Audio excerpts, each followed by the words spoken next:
Anatomy and Physiology 1, Chapter 3, The Cellular Level of Organization.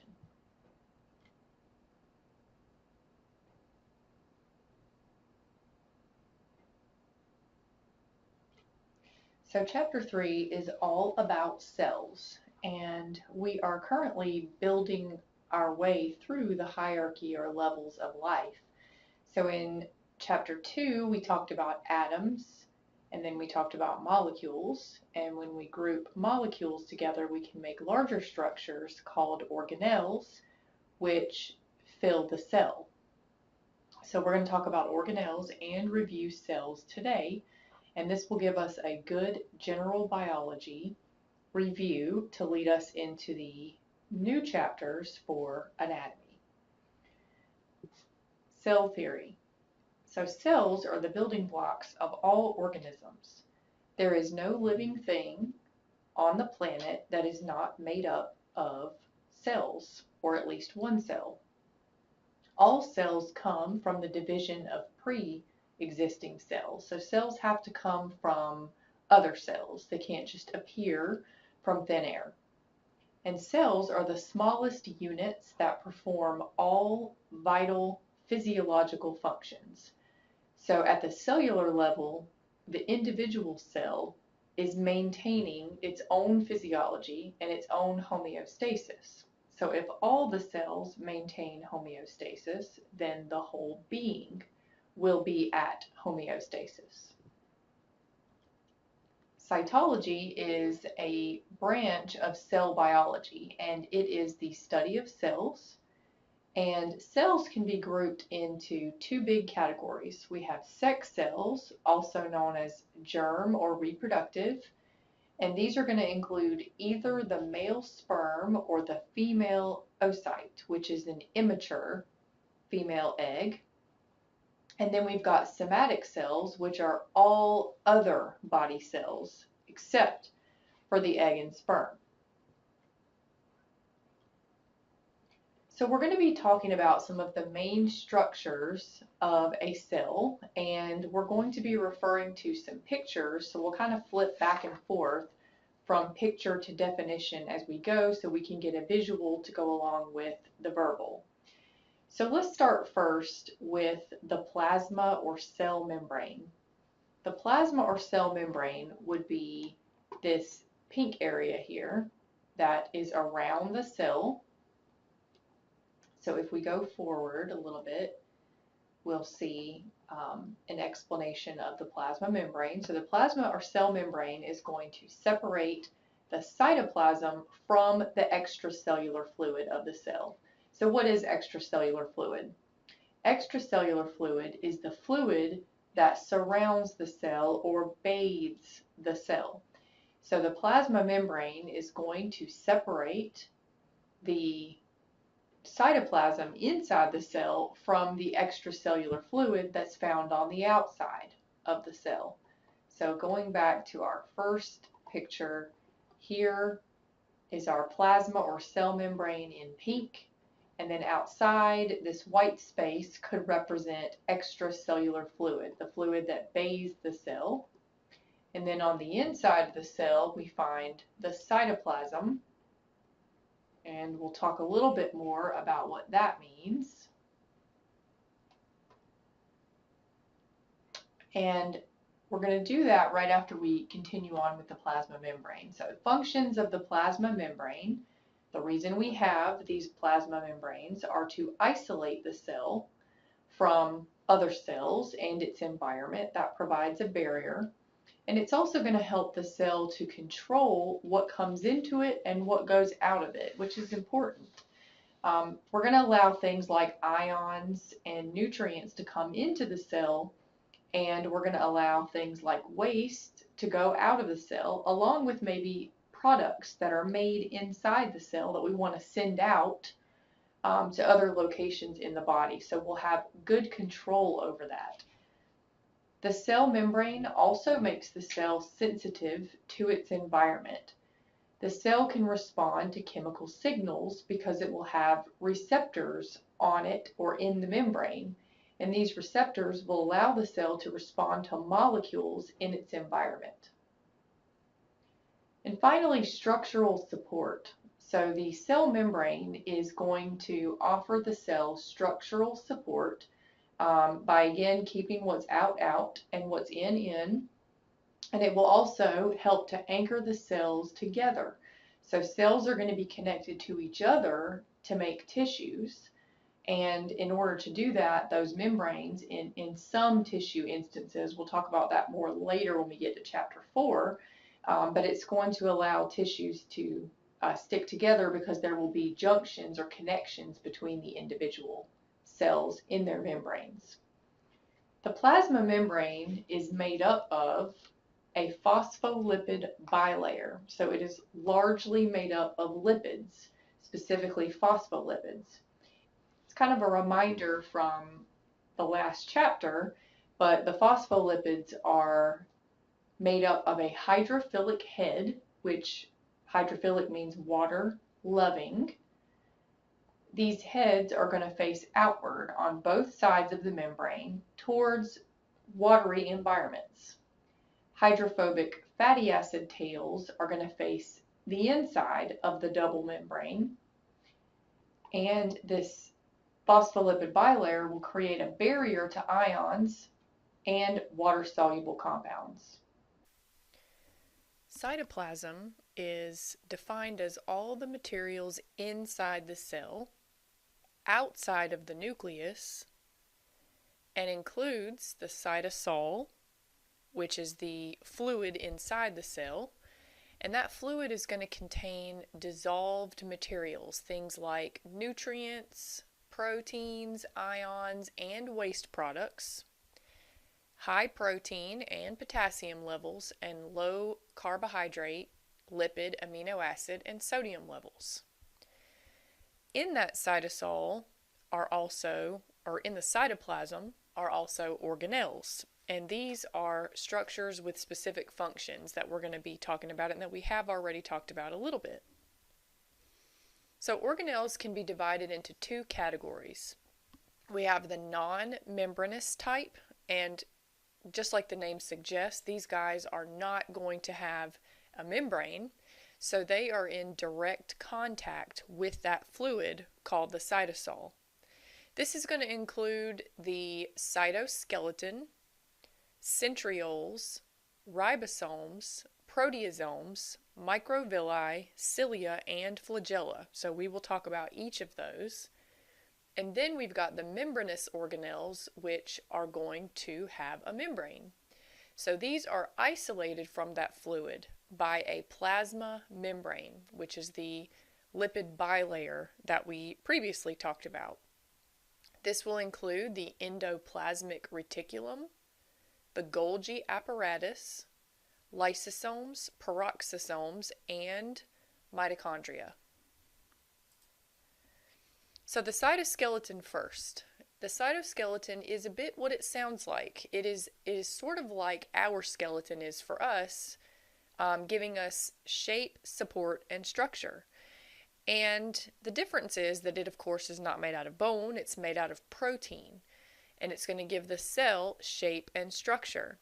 Some of the proteins included in making up the cytoskeleton are the microfilaments, intermediate filaments, and microtubules. So again, these are protein tube-like structures that are going to give the cell shape and structure. And we can see this in this picture here. This is the edge of a cell, and you can see all these look like little threads or tubes that are running every which way. These are the cytoskeleton, and they are giving the cell the shape and structure that it needs. Here is a microscopic view of an actual cell, and again you can see a very complex web of these microfilaments that are creating this skeleton. Here is a view under a light microscope of some cells, and you can see the fluorescent dye or labeling here allows you to easily see that cytoskeleton which is giving that cell the shape and structure. Microvilli are little finger-like projections on the surface of a cell that increase its surface area. This is going to allow for more space for nutrients to absorb across the cell.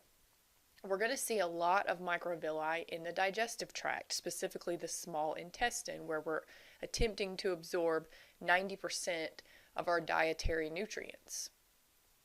Centrioles are going to form the spindle apparatus during cell division. So if you remember back to general biology when we talk about mitosis, you'll remember that during mitosis there are some fibers called spindle fibers that help to pull apart the chromosomes when we have cell division.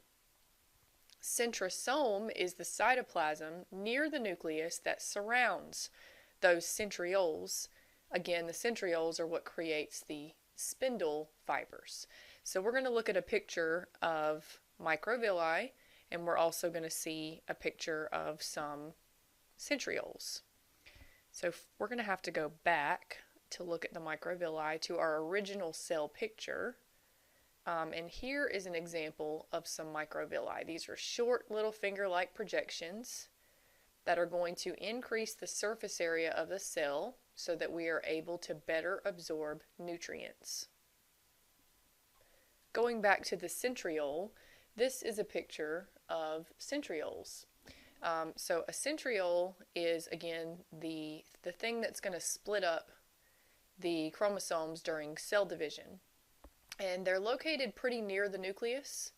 You can see in this picture, which is a little bit small, but there's a kind of an orb of cytoplasm around those centrioles. That is what we defined as the centrosome. Cilia are also finger-like projections, but they're a bit longer. They're slender extensions of the plasma membrane, and their job is to move fluid across the cell. So we're not absorbing with cilia, we're trying to sweep fluid across the cell surface. A flagellum is a whip-like extension of the cell membrane. So these are like long tails like you would see on a sperm cell. So here is a cilium, and you can see that it is whipping in what is called a power stroke. And that whipping motion is again what will help it to sweep fluids across the cell surface. Okay, next on the list are ribosomes, and ribosomes are super important because they make protein. And protein is one of the most important molecules for living things. They're typically, these ribosomes are made up of two parts, a small and a large subunit, and ribosomes even have their own RNA, which is a thing that we talked about from chapter 2. Ribosomes can be found in two ways. We can either find them freely floating around in the cytoplasm. Those are called free ribosomes. And these guys make protein that enters the cytosol directly. So as soon as they crank out a new protein, that protein goes right into the cytosol. Fixed ribosomes, on the other hand, are actually stuck to the endoplasmic reticulum, specifically the rough endoplasmic reticulum.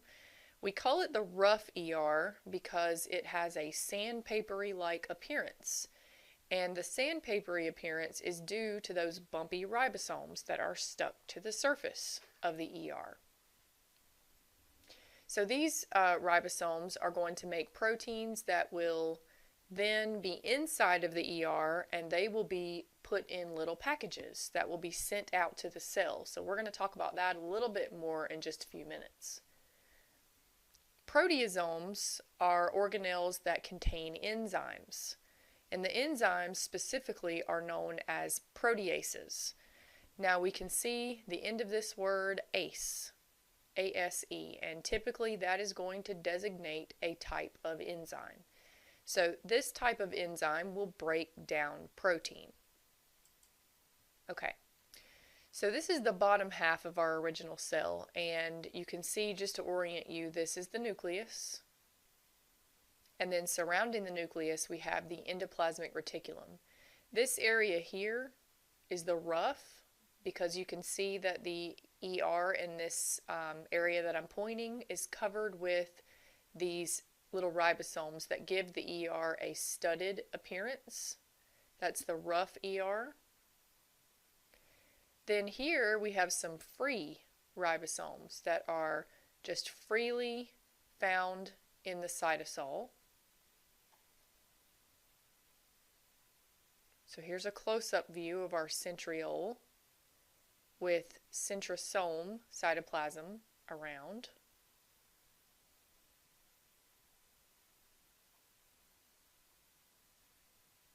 Okay, so heading back to where we were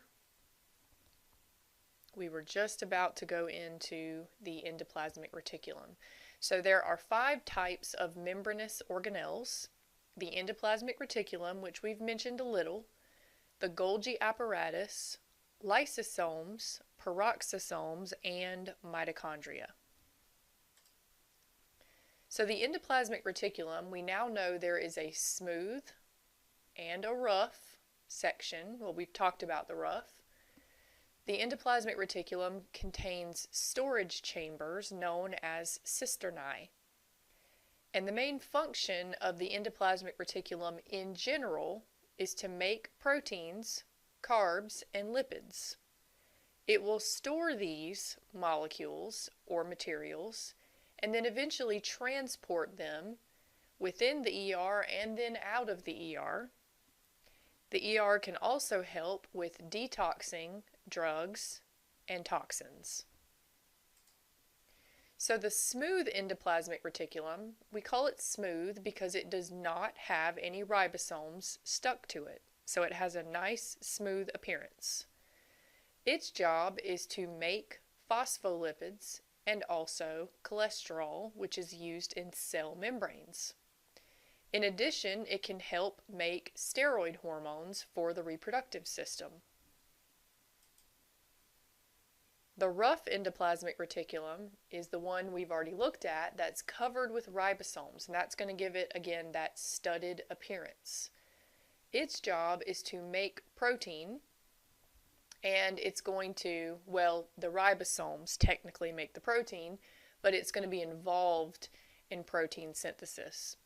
And it's going to enclose these products in what are called transport vesicles, and those transport vesicles will be used for delivery of those materials to the Golgi. So in this picture, we have a view of the rough endoplasmic reticulum, which is the area with all the studded ribosomes on it. And then we've also got the smooth endoplasmic reticulum, which you can see does not have any ribosomes on it. The Golgi apparatus we're going to talk about next, and once we've covered the Golgi apparatus, then we're going to be ready for a drawing that is going to help us to see the relationship between the rough ER and also the Golgi. So the Golgi apparatus is going to assist the rough endoplasmic reticulum, or the endoplasmic reticulum in general. Vesicles are going to enter. So these vesicles I'm referring to are the vesicles produced by the endoplasmic reticulum. They're going to enter what's called the forming face of the Golgi apparatus, and then they will exit the other side of the Golgi, which is called the maturing face. The functions of the Golgi are to modify and package secretions, such as hormones or enzymes, to be released out of the cell. It can help to renew or modify the plasma membrane, and it can also create another type of organelle, which is called the lysosome. And the lysosome is going to be a little sack of enzymes that are going to help with breakdown of different things, and so we'll talk about those too. So this is a picture of the Golgi, and it does look like sort of like a stack of membranes. On one side, you can see the transport vesicles from the endoplasmic reticulum are coming near the Golgi, and what they'll eventually do is fuse with it. And then once the products inside these transport vesicles are modified, they will then leave the maturing face, which is the other side of the Golgi, in new vesicles, which are called secretory vesicles. So again, we're gonna make a drawing of this to sort of help, hopefully, make it a little bit more solid in your mind. So lysosomes are the last thing we need to look at before we go into our drawing. So lysosomes contain powerful enzymes that are produced by the Golgi apparatus. So powerful enzyme containing vesicles that are made by the Golgi. And their job is to destroy bacteria that could possibly sneak into the cell. They can also help to break down molecules that we want to break down and recycle. And they can recycle damaged organelles. So if we have an organelle that is not functioning properly, these lysosomes can actually fuse with that damaged organelle. These enzymes inside the lysosome can then break down the organelle, and at that point reabsorb nutrients and products back into the cell. So it's almost like our waste disposal system of the cell. If you could imagine the cell was like a city and every part had a job or a function to do, the lysosomes are our waste disposal system.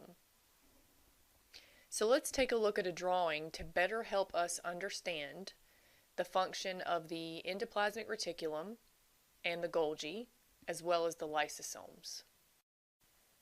Okay, so we're going to look at how the rough ER works with the Golgi apparatus to package products to send them out to the rest of the body or out of the cell.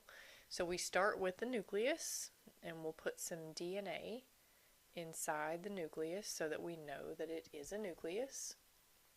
And then around that nucleus we have the rough and the smooth endoplasmic reticulum.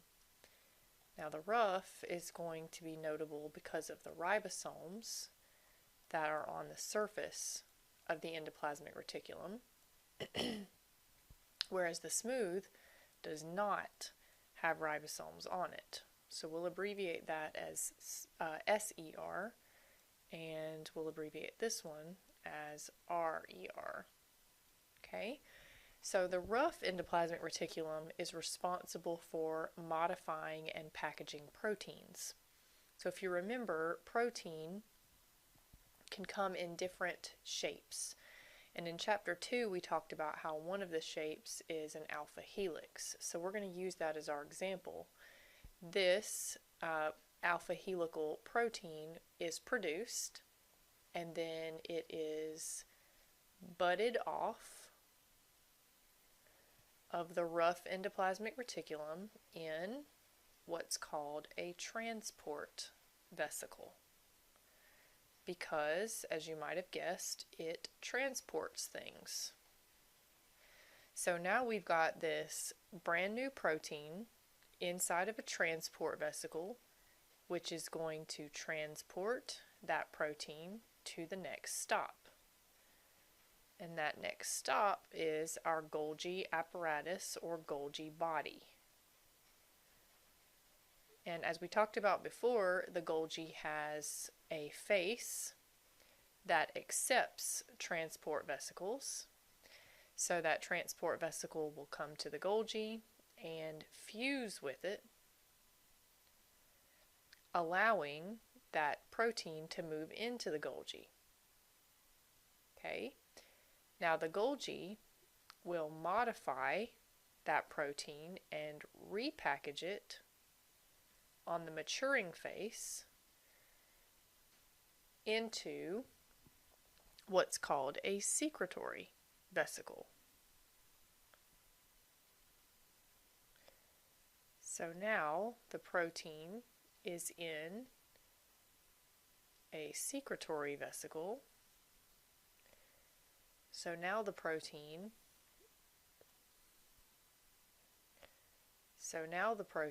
is in a secretory vesicle, which is destined for the cell membrane.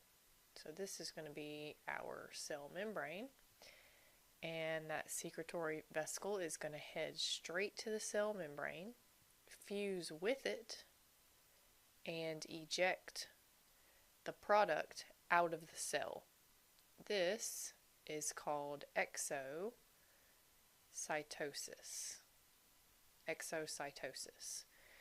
Or to eject something from the cytoplasm. Exit cytoplasm. Now sometimes secretory vesicles that are made of phospholipids will head straight to the cell membrane, and they are used to patch up the membrane or add to the membrane because the membrane is made of phospholipids.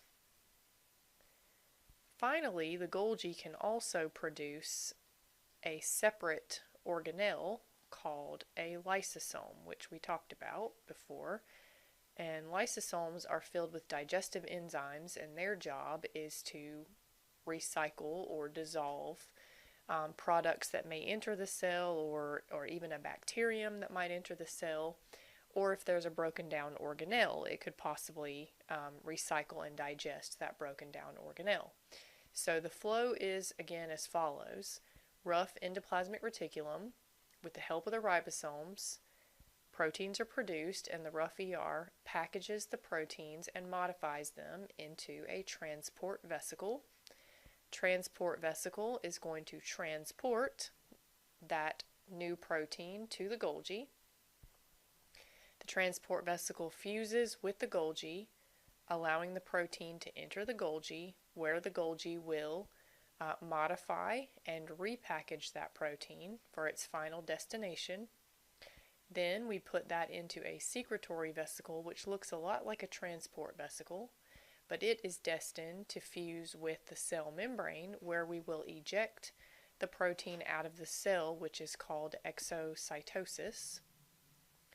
We can also send phospholipids in the form of secretory vesicle, which is made of phospholipids, to the membrane to incorporate within the membrane. And again, or lastly, the Golgi produces lysosomes, which are filled with digestive enzymes to help break down damaged organelles or things that enter the cell like bacteria that should not be there.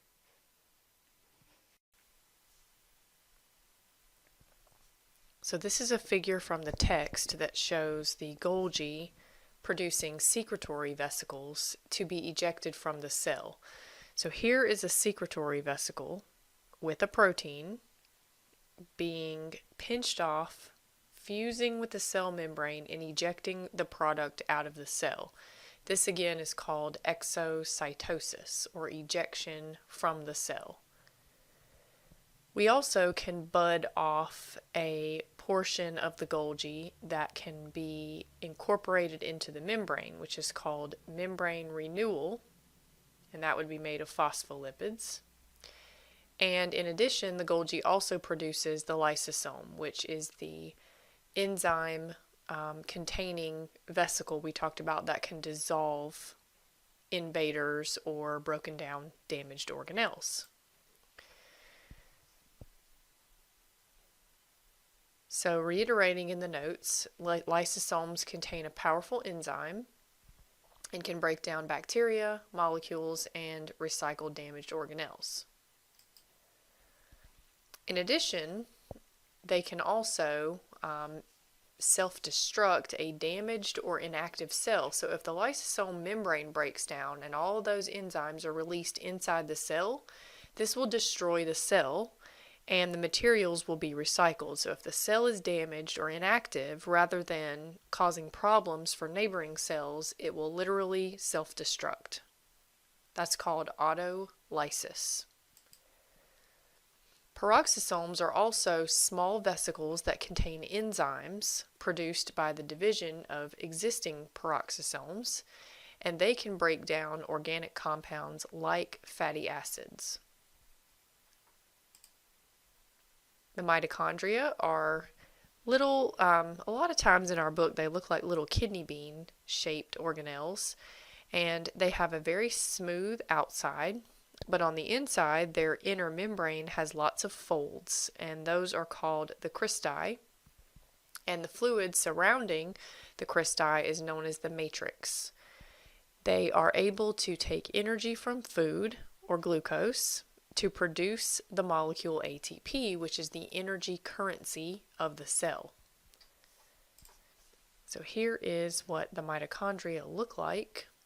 Here's one up close, kidney bean shaped. If we slice it right down the middle, you can see the enfolded membrane or cristae, and you can also see the space where the matrix would be found. So the nucleus is the largest organelle, and this we refer to as the cell's control center. It has its own membrane called the nuclear envelope, which is a double membrane like the cell membrane. It's a bilayer. And in between the two layers of the nuclear envelope, we call that the perinuclear space. But in the membrane, because the nucleus needs to be able to communicate with the rest of the cell, there are going to be little pores called nuclear pores, which are communication passages in the envelope. So this picture here shows the nucleus, and here is its membrane, which is the nuclear envelope. And in that envelope are multiple nuclear pores. This allows the nucleus to communicate with the rest of the cell. You can kind of think of it as the director of the cell, so it needs to be able to talk to the other organelles.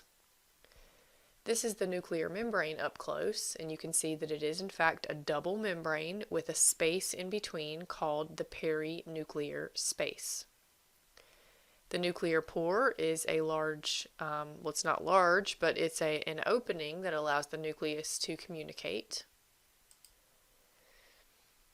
So the nucleus has in it a matrix, and in that matrix are filaments that help to support the nucleus, so that would be the inner filling. And then the nucleoli are nuclear organelles that are going to make RNA and assemble ribosomal subunits. The nucleosome is DNA coiled around histones.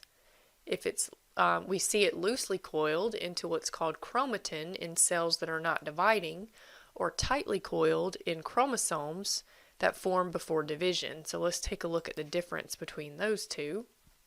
So here's our DNA, which we talked about back in chapter 2. And DNA looks like a ladder that's been twisted. It's a double helix. The DNA is then wrapped tightly around these little blue-looking spheres, which are called histones. And where the DNA wraps around a collection of histones and forms this little globule, that's called a nucleosome. This loose coil, it's very loose and relaxed, that's called chromatin, and that's what the DNA looks like in a non-dividing cell. So a cell that is not going through mitosis would be very loosely coiled.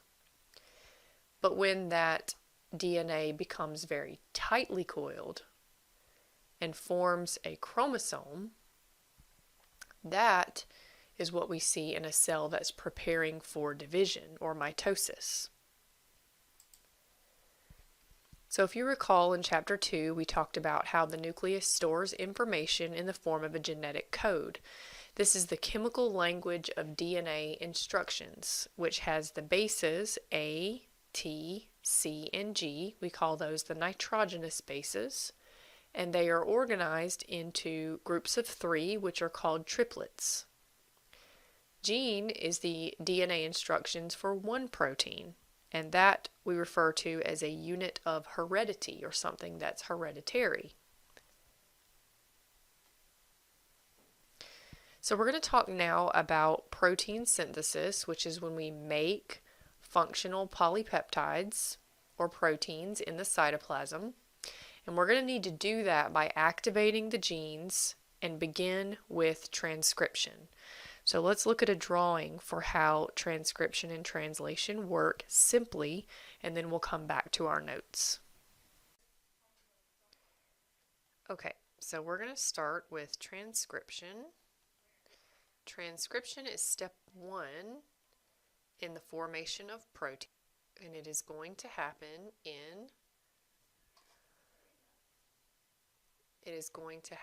in the nucleus, and we are going to use an enzyme called RNA polymerase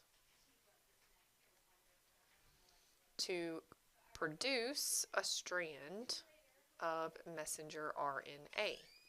So we're going to simplify this down and just kind of be breezy about it, and then we will go through the notes to kind of tie it all together. But we're going to begin in the nucleus, and there's our DNA. And remember that the nucleus has a double membrane, which is its nuclear envelope. We've also got nuclear pores, and these pores are what is going to allow the nucleus to communicate with the rest of the cytoplasm or cell. So what's going to happen is RNA polymerase is going to, I like to think of it as dock itself. It's going to dock itself on the DNA, and through a series of steps, it's going to travel along the DNA, reading it, if you will, and then it's going to copy down a strand, or copy down on a strand of messenger RNA the instructions for how to make a protein. Okay, so again, the RNA polymerase is going to read the DNA and copy down or transcribe, which is where we get the transcription word from. We're going to transcribe or copy down the instructions for how to make a protein on a strand of messenger RNA. So that's very simply what transcription is. This messenger RNA strand is a single strand, so it's able to slip right through the nuclear pore out into the cytoplasm. So once these instructions make it out into the cytoplasm, we now need to actually follow the instructions to create a protein. And we're going to do that by moving on to step 2, which is called translation. So here's our messenger RNA strand, and on it you can see that there are these nitrogenous bases, which is the genetic language, and these are our instructions for how to make a protein. Now, translation is the next step. So we've got our instructions that we took from the nucleus in the form of messenger RNA, but we need to imagine that these instructions are in a language we can't understand, so we need to translate them, which is why this phase is called translation. We are going to take the information we have here and try to create a protein or polypeptide. Translation will happen in the cytoplasm, and we are going to use messenger RNA, transfer RNA, and a ribosome to help us with the process. And the ribosome should make sense because if you recall, they make protein. So it makes sense to have that guy involved. Now you'll notice that the nitrogenous bases are grouped into threes. These are called triplets or codons. So this triplet or codon. And you can see that there are multiple triplets or codons going down the line. And each one of these triplets or codons will code for a specific amino acid. Now, if we're trying to make a protein, that makes a lot of sense because we make protein from amino acid. Amino acids joined by peptide bonds is how we create that polypeptide or protein. Okay, so we're ready to reset to translation. And reminder that translation is happening in the cytoplasm, and we've got our messenger RNA strand here. We've drawn in our ribosome, which is here. And we've also got up at the top, I've now added transfer RNAs or tRNAs. tRNAs are what they sound like. They're going to transfer amino acids to the process. Now remember that we're trying to make protein or polypeptide. And in order to make protein, we do need amino acids because that's what proteins are made of, which is something we talked about back in chapter 2. So this represents a transfer RNA. And different books give them different shapes, but my book gives them a shape similar to this. So the parts of a transfer RNA are, this is our amino acid. The whole thing is the transfer RNA. And then down at the bottom we have the anticodon, which is the sort of the matching puzzle piece to the codons, which we labeled down here, or the groups of 3. Remember that something else we talked about in chapter 3, that the nitrogenous base A or adenine will bind with U or uracil. C or cytosine will bind with G or guanine. So we're going to keep that there to remind ourselves as we look through translation so that we don't forget. So we'll keep referring to that. So step 1, the ribosome will dock itself on the messenger RNA strand, as we see here. And I like to personify everything, so I tend to think of the ribosome as having a personality, even though we know that is not the case.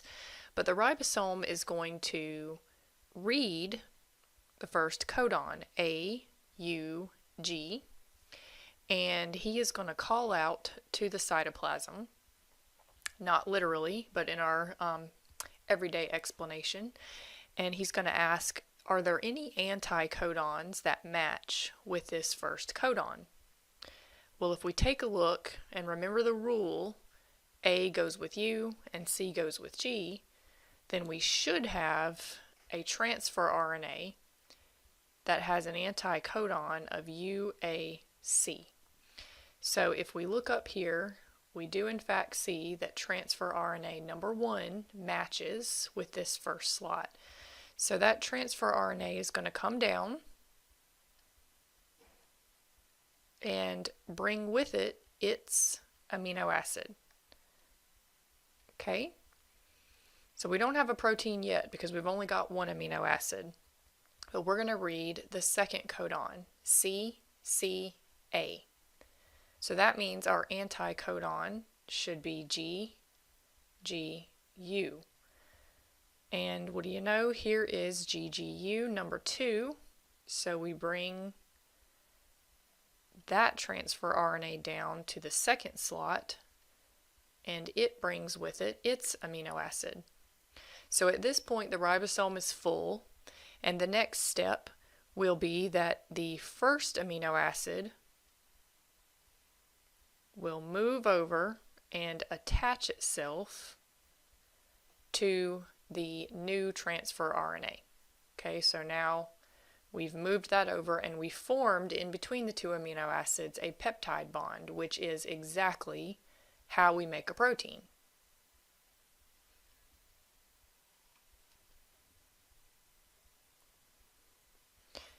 Okay, so now the ribosome has moved down a step and we have a new codon exposed, AAA, which will bind with U, U, and U. And here we have a tRNA that's anticodon matches. So we will bring down that tRNA and it will bring with it its amino acid. So as you can guess, these two guys will move over to the new amino acid, forming a longer chain. And at that point, this tRNA's job is done, so it can head back to the cytoplasm, and we will again move down another step. Okay, and now we're ready to move on to the next step. The ribosome is still moving forward, and this codon is going to match with the anticodon AAU, which is this one. So again, it will come down, bringing with it its amino acid. The old guy is going to pass his amino acids over to the new one. So now we have an even longer chain. The old guy will be able to go back to the cytoplasm and wait to be used again. Now the ribosome will click down one more step. Alright, so now we have a codon AAU that will match with the anticodon UUA, which we see here with tRNA number 5. It will move down, bringing with it, again, its amino acid. So the old guy will pass his amino acids to the new guy.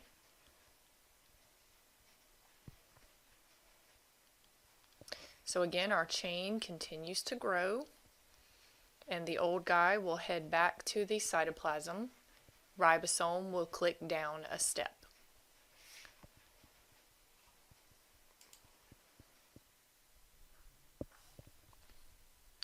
Okay, so now we are at the last codon, which is known as the stop codon, and this will be the end of translation once we make it to the stop codon.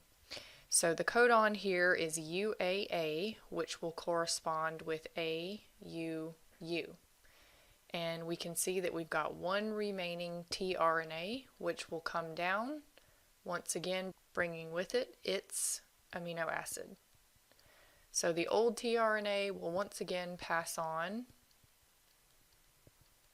the amino acids to the new tRNA, and this tRNA, the old guy, will go back to the cytoplasm, and now we are left at the end, at the stop codon. Everything will disassemble, and we will be left with what we wanted to make all along, which is a brand new shiny polypeptide made from your genetic code. Okay, so to review what we just drew in your actual notes, we had first the process of transcription, where we began with RNA polymerase, which is an enzyme, binding. It begins at the start signal on the DNA and reads the DNA code to form messenger RNA, which was grouped into 3 base sequences known as codons or triplets. At the end of this transcription, the mRNA detaches and then will actually move through the nuclear pores as we showed in our drawing. So once the messenger RNA is edited, it will officially again leave the nucleus through the nuclear pores. So here's your book's version of how the messenger RNA is formed. So we have our DNA, and here's our RNA polymerase splitting the double helix and moving down the DNA strand, creating a messenger RNA strand as it moves. The messenger RNA is the result, and once again it's going to leave the nucleus once it's edited through the nuclear pores. Which brings us to translation, the second part. This is when we actually make protein or polypeptides. So once the mRNA leaves, it will bind to the ribosome, and each codon will translate to one amino acid, which is brought by the transfer RNA, as we showed in our drawing. The anticodon is what binds to the codon on the messenger RNA strand, and we join those amino acids together by peptide bonds. So in this figure, you can see the messenger RNA coming out through the pore into the cytoplasm. and our ribosome assembles to look like this. So our ribosome is sitting on the messenger RNA strand, and we begin bringing in transfer RNAs with corresponding anticodons. Remember, each one is carrying an amino acid as it sits down on its codon. We bring in an additional transfer RNA to dock itself down as well. And we will pass the first amino acid over to bind with the new amino acid, and we are starting a chain.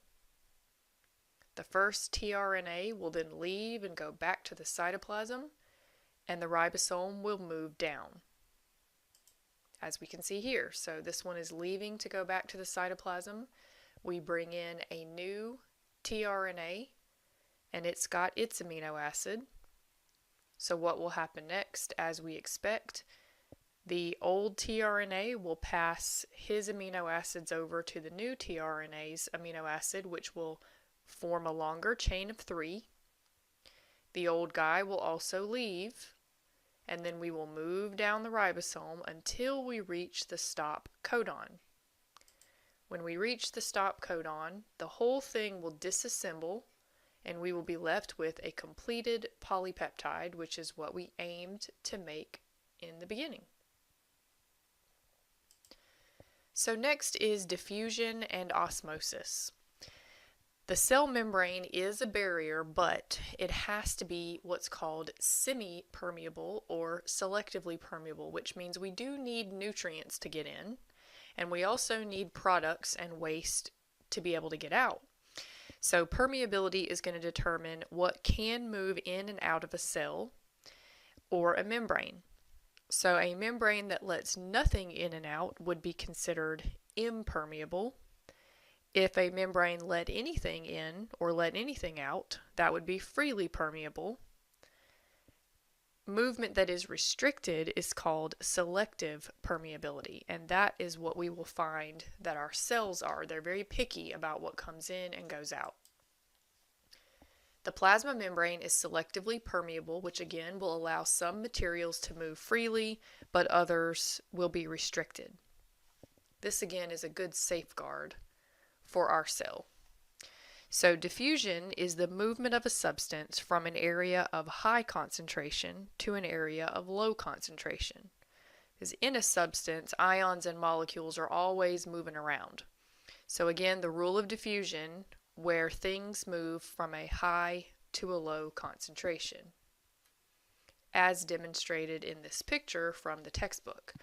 So we have a beaker of water here, and a colored sugar cube is placed into the water, and there is a large amount of color right around that sugar cube. So that would be where the high concentration is. And out here in the water, there is a very low concentration of color. So remembering the rule, we move from high to low concentration. The color will begin to spread from the high concentrated area towards the low concentrated area, which means the color will spread out until eventually we have equal coloration in the beaker of water. So diffusion will continue until the concentration gradient is eliminated and there is an equal distribution throughout the entire solution. Osmosis is the diffusion of water from a high to a low concentration. So again, the same exact rule of high to low, but when we hear the word osmosis, we should think of water, not a substance other than water. So same rule as diffusion, but we're focusing on the water. So this is movement of water from a high to a low concentration. So we can take a look at that using these two figures. So we have a U-shaped tube here, and in the very middle we have a semi-permeable membrane or selectively permeable membrane, kind of like the cell membrane. And in the solution we have water molecules, which are the small blue dots, and then the pink solution, or the pink dots, represent something else like possibly sodium, for example. So if we look at the concentration of each on either side of the membrane, you'll notice that on the left side, there's a lot of blue dots which represent water and less pink dots which could represent possibly sodium. On the right, there's more sodium and less blue dots or less water. So according to the rule of diffusion, water will move from a high to a low concentration. Right now, there's more water on the left than there is on the right, so that should mean that water is going to move from the left side where it is greater toward the right side where it is less. And we do see that. So the water moved to the right, which you can now see that the volume on the right side has increased. And this balance, or this fluctuation, will continue until we have an equal amount of water on the left as we do on the right. Okay, so osmolality or osmotic concentration is the total solute concentration in a solution. Tonicity describes how a solution affects a cell, which is particularly important in cell physiology. An isotonic solution is a solution where there is no movement of water into or out of the cell that is severe. There's not much movement at all. So the cell is quite happy in this solution. This is a nice balanced solution. Hypotonic solution is when there is a lower solute concentration than in the cell. Now what that means is that water will actually move into the cell until the cell becomes very swollen, and it can actually cause the cell to pop open. And one way I always remember this hypotonic is going to cause the cell to swell is there's a nice round O here in the word hypotonic, and that nice round O reminds me of a swollen cell. Hypertonic solution is when there's a higher solute concentration around the cell than in the cell. So what that's going to do is actually cause water to move out of the cell towards the solute. And that's going to cause the cell to shrivel. So we'll look at this in a couple of pictures. So a cell in an isotonic solution will stay the same size and shape. A cell in a hypotonic solution will gain water. That's when we talked about the nice swollen cell. It can rupture, which is called hemolysis when we're talking about a blood cell. A cell in a hypertonic solution can lose water and shrink, which is known as crenation. So here's a red blood cell in an isotonic solution where the water molecules and the solute molecules are even on the inside and outside of the cell. So this is going to create very little extreme flow. This is going to be a nice balanced flow, making the cell quite happy. This is a very good cell solution. So in this solution, the water flows into the cell, and that can cause the cell to swell and possibly rupture, which we call lysis. In a hypertonic solution, water moves out of the cell. The red blood cell can shrivel, which is called crenation. Endocytosis comes in two major forms that we'll talk about now. We have pinocytosis, which is when the cell drinks extracellular fluid or brings in endosomes or pockets of extracellular fluid. Phagocytosis is when we take in solids. So the cell can reach out with cytoplasmic extensions, which are called pseudopodia, and grab extracellular structures or even a bacterium, for example, and pull it in and later digest it. So cellular eating, bringing in solids. Exocytosis, which we already discussed, is when we release objects from the cytoplasm or exit objects from the cytoplasm. Membrane potential is defined as when a positive and negative charge is separated. This creates a potential difference, and we see this in cells. So there is a slight excess of positivity on the exterior of the membrane of a cell, which is due to sodium mainly.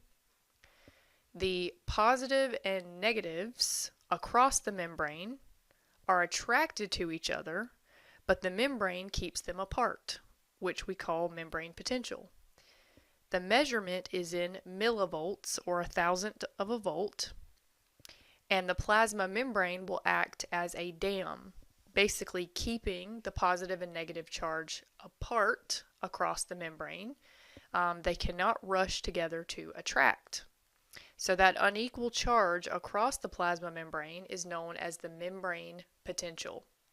The resting membrane potential of a cell can range from negative 10 millivolts to negative 100 millivolts depending on the cell type. So our last large topic would be mitosis.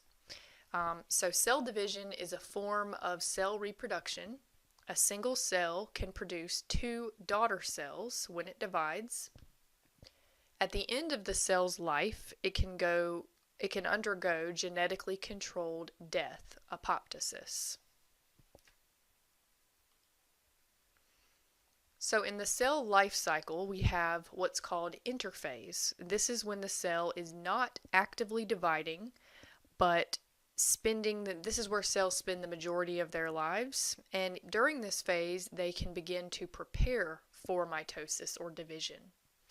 Somatic cells recall our general body cells, and in humans, somatic cells are going to contain 46 chromosomes. So this would not include the egg and the sperm. The egg and the sperm undergo meiosis. So in mitosis, we're going to see a few phases which we will review.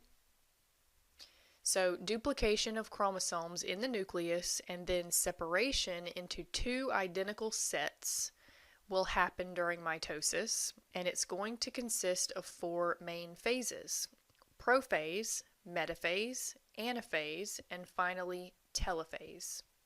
Cytokinesis is the division of the cytoplasm. This is what happens at the very end, and that will produce two daughter cells, brand new cells. So here is a great slide that shows a review of the main parts of mitosis. So we'll begin here in prophase. So prophase is step one of mitosis. Remember, interphase is where we were before this, just kind of hanging out, getting ready for mitosis to begin. And right before mitosis begins, we're going to double the chromosomes in the cell to prepare for division. So prophase, during that time, the DNA or the chromatin will actually condense and chromosomes become visible during this phase. So the chromosomes condense, and then spindle fibers, which are these guys, will appear, and they'll be very clear inside the cell. When we move to metaphase, in metaphase, the chromosomes or chromatids will move to a central zone of the cell called the metaphase plate. And the metaphase plate is kind of an imaginary line that the cells line up on.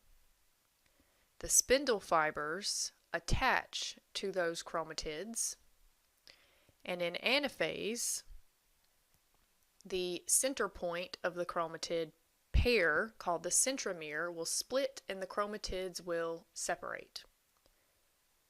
The daughter chromosomes are pulled to opposite ends of the cell. And then in telophase, the new cells get ready to return to interphase. The nuclear membranes reform and the chromosomes gradually uncoil. And this will be followed by the actual splitting of the two cells, which is called cytokinesis, where the two cells split apart and we are completely done with mitosis. So mitotic rate is the rate of cell division. Slower mitosis means a longer cell life. And cell division does require energy in the form of ATP, which we talked about previously as well. Okay, so a tumor or neoplasm is defined as a mass of abnormal cell growth. When cells grow out of control and grow when they are not instructed to grow, they can form these masses. Tumors can be benign, which means contained, not life-threatening unless they're large, and these are not likely to spread. A malignant tumor will spread into surrounding tissue, which is known as an invasion. Cancer results from abnormal proliferation of cells. So when cells grow out of control, which can be caused by mutations in genes. These genes are involved with cell growth. Modified genes are called oncogenes. And mutagens are agents that can cause mutations. Carcinogens, including mutagens, are cancer-causing agents. And metastasis is the spread of cancer to other areas, which begins with the invasion of tissues surrounding that particular tumor. So here's an example of how metastasis can actually happen. Here we can see in the tissue an abnormal cell, and this abnormal cell begins to grow into a mass, which we call a tumor. And if these cells continue to spread, they can enter circulation. And that's bad news because circulation provides a highway for these bad cells to spread, escape, and form new masses. So all cells contain the same number of chromosomes and genes. We're talking about a human in particular. Now again, we talked about how somatic cells are going to have 46 in humans, and if we talk about sex cells, then of course we're going to have half the complement, which would be 23 in eggs and 23 in sperm. But each one of your cells contains copies of your genetic makeup. Cells undergo differentiation, which means they become specialized by turning off genes not needed by that cell. And when cells become specialized, they become really good at specific jobs. So this will allow cells to form different types of cells like liver cells, fat cells, and even neurons, which we will talk about all of those eventually. And this concludes Chapter 3, the last of the chapters of General Biology Review, as we head now into Chapter 4, which would be a study of the tissues or histology.